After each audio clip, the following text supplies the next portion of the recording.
This person asks, what will you do to reach 80% turnout?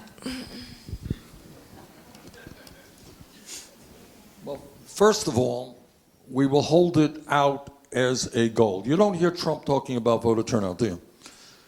You don't hear Republicans saying, gee, I'm a little bit embarrassed that here in our great democracy we have one of the lowest voter turnouts of any major country on earth. Is that right? Europe, depending on the election, they got what, 70, 75%, 80? What do we got, less than 60? Okay. So I think, because I'm a competitive guy, I want our country to do the best in the whole world.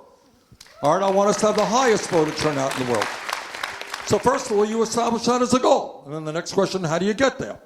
Well, one way you get there is you sure as hell end voter suppression in this country.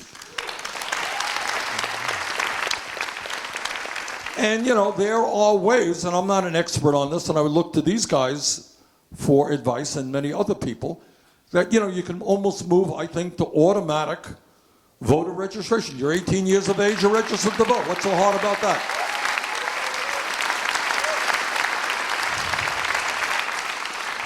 And we do things. Some years ago, I introduced legislation, which I think was a good idea.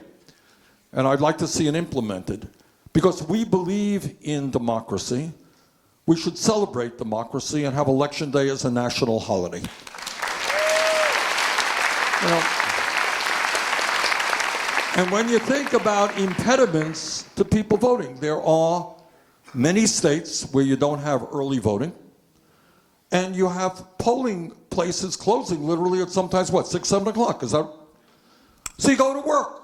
I'm a worker, I got to travel an hour to work. That's not so unusual.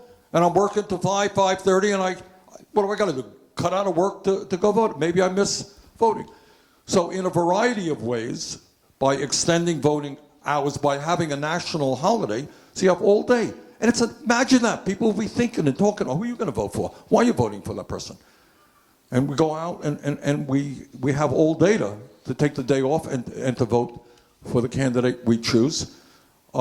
Certainly we are seeing experiments in Oregon and Washington State with using mail. I mean, bottom line is we can figure out how we make it easier for people to vote.